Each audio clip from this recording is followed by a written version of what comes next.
ভারতীয় বাংলা টেলিভিশন সিরিয়ালের জনপ্রিয় খলনায়িকা মিশমি দাস ছোট পর্দায় নায়ক নায়িকার মাঝে ঢুকে ঝামেলা বাঁধান তিনি। বাস্তব জীবনেও তার প্রেম ভেঙে গেছে, ফলে প্রেম নিয়ে তার তিক্ত অভিজ্ঞতা রয়েছে। এবার এই অভিনেত্রী জানালেন, পুরুষরা অসংবেদনশীল, ওদের বোঝার ক্ষমতা কম।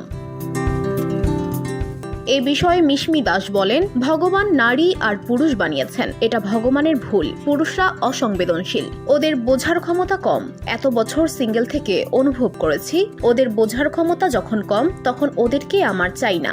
সংবেদনশীল কোনো পুরুষের জন্য 70 বছর পর্যন্ত অপেক্ষা করতে রাজি মিশমি। তা জানিয়ে এই অভিনেত্রী বলেন, সংবেদনশীল কাউকে 60 বছরে পেতে পারি বা 70 বছর বয়সেও পেতে পারি, সেই আশা আছে। কিন্তু এখন কাউকে খুঁজছি না, কাউকে জীবনে ঢুকতে দিতে চাই না। আমি হাল ছেড়ে দিয়েছি, সন্ন্যাসিনী হয়ে যাব বলে মনে হয়।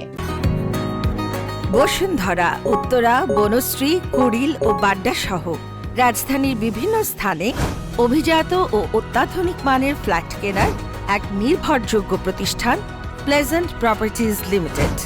তাই আপনার স্বপ্নের আবাসনের জন্য আজই যোগাযোগ করুন। Pleasant properties limited, where destiny matches eventually.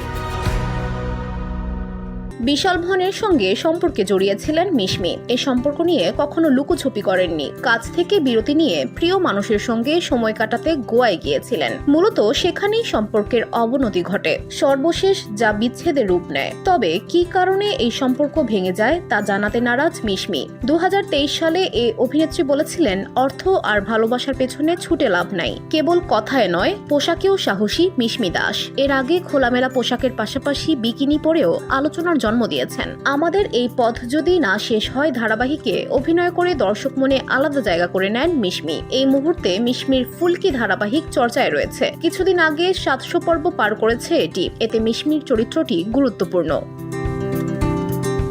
VOD Bangla news desk.